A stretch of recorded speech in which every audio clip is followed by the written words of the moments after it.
So this little project that's going on here, we change out this pump tank. It's waterlogged, and there's a few different ways to tell if your tank is waterlogged. You can run your water, and we have a jet pump here, but if you have a submersible pump, you can go to the pressure switch, which will be located on the tank T, and if you hear the switch clicking in and out quite often, within a few seconds or whatever, you know that your tank's waterlogged. Something else check is the gauge, if your gauge is working, and if you watch the pressure drop right down very quickly and then slowly come back up, drop down quickly, slowly come back up, you know that your tank is waterlogged. The other thing too that you can do, and I'm just going to do the little test right here, is to actually bring your pump up to pressure and go over to a tap, run it, see how much water you can actually get out of the faucet before the pump kicks back in. So what I'm going to do here is just turn the water on and let it run until the pump kicks in. Shouldn't be too long.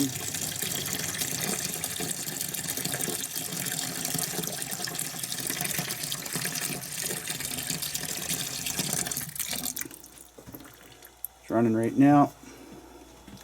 And this setup they have here, there's an actual pump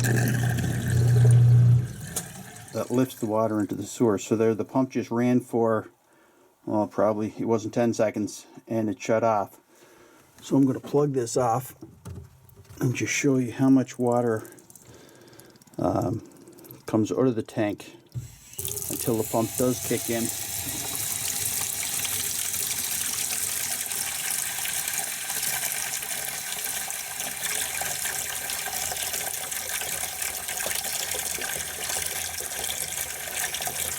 You should get a number of gallons before the pump actually kicks on. And in this case, it just kicked in. You can hear it running there now. So that's a sure sign that the tank is getting waterlogged. So just one thing I want to mention before I do tackle this little job. You can see on top of this pump here that these fittings are quite rusted, and this is a galvanized nipple. That means that these fittings here are black iron plug, black iron T, and a black iron nipple. Down on the bottom, unfortunately this tank's being changed now, because down on the bottom there's a galvanized street 90, or a fitting 90 that's screwed into that bushing, and then there's a nipple in between there, and right above that is the shutoff for the hose. Now, I don't know if we can catch that or not, but this just started dripping the last couple of days, they said, so there you go. So it's a good thing that it's getting replaced now. Anyway, stay away from the black iron when it comes to the water. Galvanized is one thing. I am a huge brass fan. Brass is how I like going with all these projects when it comes to pumps, but stay away from the black iron completely. One thing that happens to the galvanized, I find, and this is why I stay away from them, is the minerals build up on the inside of the fittings. So you can run into some problems there, but they're much better than black iron. So the pump's making its last little push here, and you can see the amount of water is a couple inches.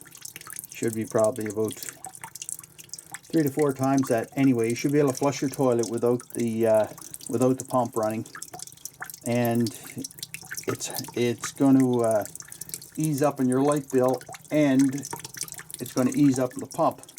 Every time that pump starts and stops, it's costing you power, and it's hard on the pump. So this is something to keep in mind.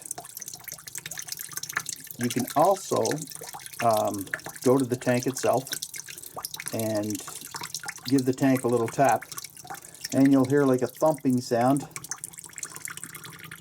and that means that the tank is waterlogged.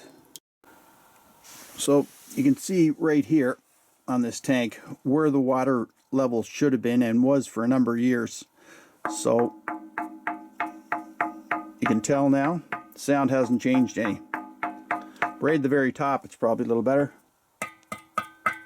So if you're still not 100% sure if your tank is waterlogged or not, a little test you can do: shut your pump switch off and go to a faucet, run the water off. It should run for a while, but I've cut the line there, and say earlier I had run the water in the laundry tub, and this tank should be empty, and right now it is far from it. So that's a sign that your bladder is gone. So here I am, managed to get the tank outside. Still has probably 40-50 pounds of water in it, just above the bladder. But I'm just going to come onto this valve here and see what happens.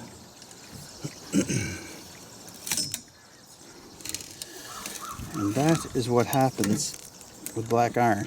So I would suggest to go with galvanized. I prefer brass, but galvanized will do it. These people are that close to having a major flood. So this is a look at the fittings that will be coming off the bottom of that tank. This is a tank T. Everything's brass. You can use galvanized. I have much better luck with brass as far as any lines in that plugging off. It's not going to happen. Galvanized, depending on your water quality, the minerals in that will build up. So that's the reason I use the brass. Here we have a tank T, and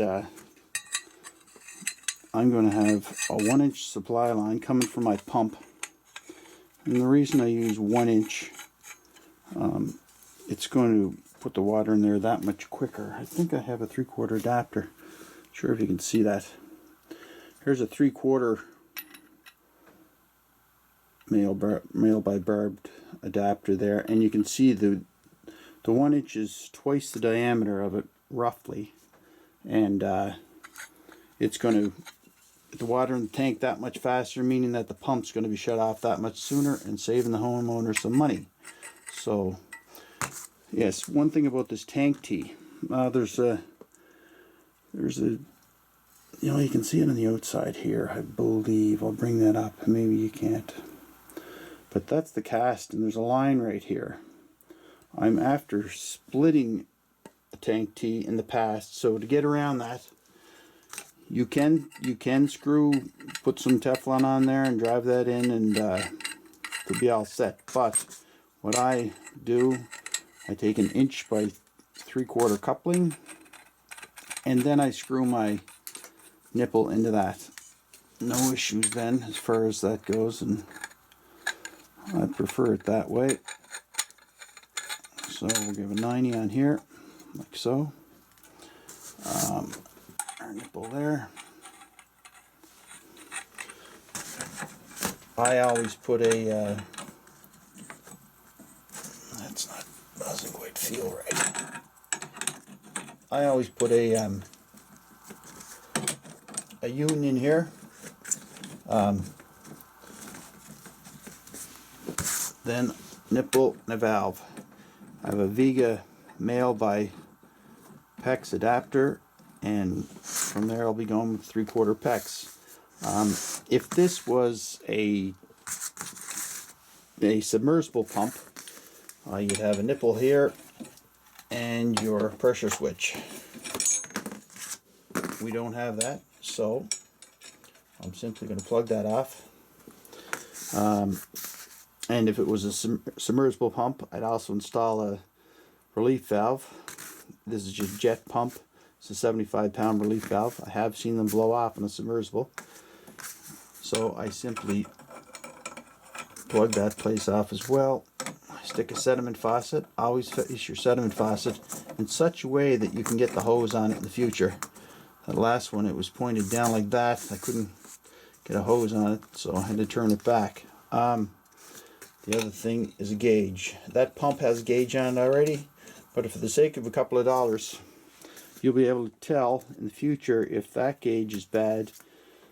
Hopefully this one will be fine, and you'll be able to tell if your tank is waterlogged. I'm going to make this all up. I was going to Teflon it for you, but this will save you people some time. So a quick little demo on how to install Teflon. Probably majority of people probably do know. You'll see the direction that I have this, the roll. You don't want it to be like so. The reason being, when you start applying it, the roll starts going further and further away from you. So by bringing it this way, you're going to take your finger, grab it like so, bring it around just past that spot, and that's it. And the roll will stay in tight to the nipple, and that's what you're after. Now Teflon itself, if you can see through it, I classify it as dental floss. You might as well use it as dental floss. If not, you're probably going to need triple the amount of Teflon. This is good quality Teflon. I put 4 or 5 windings on it, and that's it. So that's all there is to applying Teflon. It's pretty straightforward. So I've made the tank tee up, and I'm just going to put it into the tank itself. Now this is a plastic piece that you're threading into. I've added a little extra Teflon, and I've also added pipe dope. Now you must be very careful when you're doing this, because you don't want to cross thread. You don't want to cross thread the tank. So I just use my hands and I'm tightening this. I added some pipe dope to it.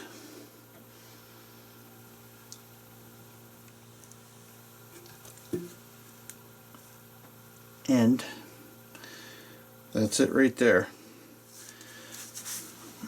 So stand this up.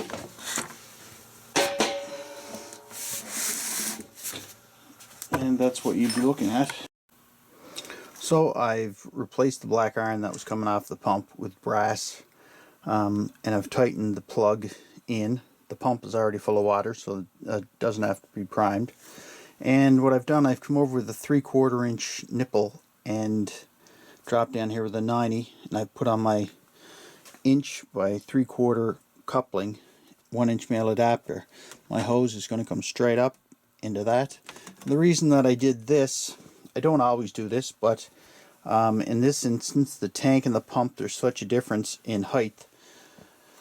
The hose is fine going this way into the tank, but when you bring it back like so to go into the, for example, to go into the, if the adapter was here, I'd end up with the reversal of this hose, and it would therefore flatten it out quite a bit and reduce the flow. So I've just put a 90 on there and faced it down. I know I could have gone with 3/4. The pump would have ran a little longer, but there is a 3/4 inch nipple, and there is the barbed adapter. So that's the reason that I've increased the size to 1 inch instead of keeping it to 3/4. So we're looking at the top of the new tank here. The cut-in pressure on this switch is 30 pounds. So you want to have 28 pounds of air in the top section of this tank. We're just going to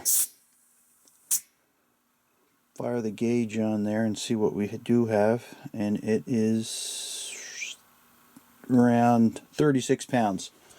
So I'm just going to drop that down. So here are the 2 clamps in the 1.25 line coming off the pump.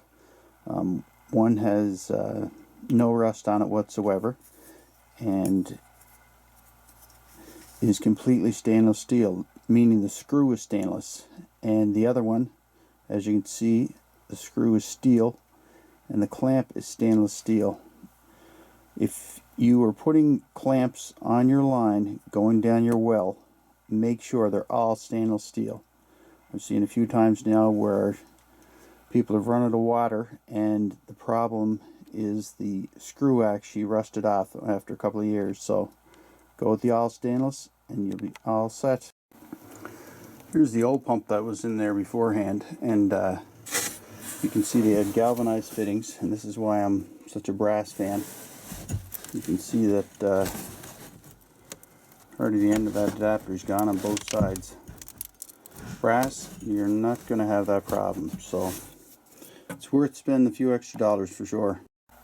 And there's the fitting that I soldered onto the copper. I'm just going to bring this over here like so.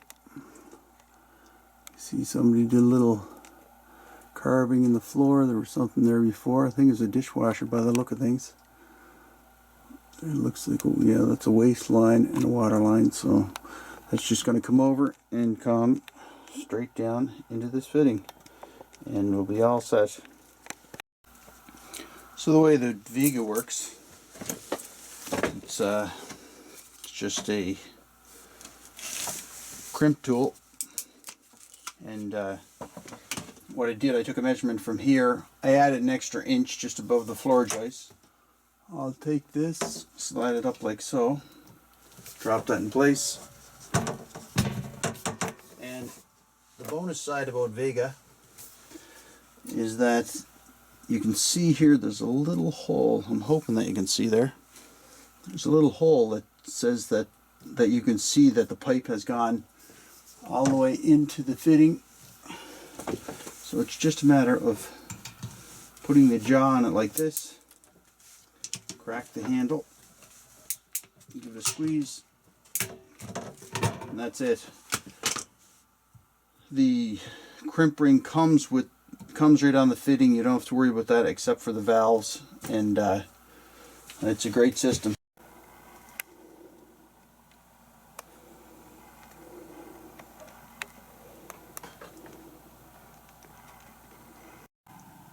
So here we go. The toilet is just filling. I shut the laundry tub off. You can just hear the water flowing there, so that toilet should almost be filled. And it ran water in the set tub as well, so that is pretty good as compared to before. Just the amount of water that just ran the set tub there would have kicked the pump on. Right, I'll go over and run some water to get the pump to kick in. So you're looking at about 4 inches of water, which is roughly 4 times the amount as before, between the pump kicking in and kicking out. So it's quite a difference, and it'll be a whole lot easier on the pump. So that's it. Everybody's happy. Water's running. Good to go. Have a good one.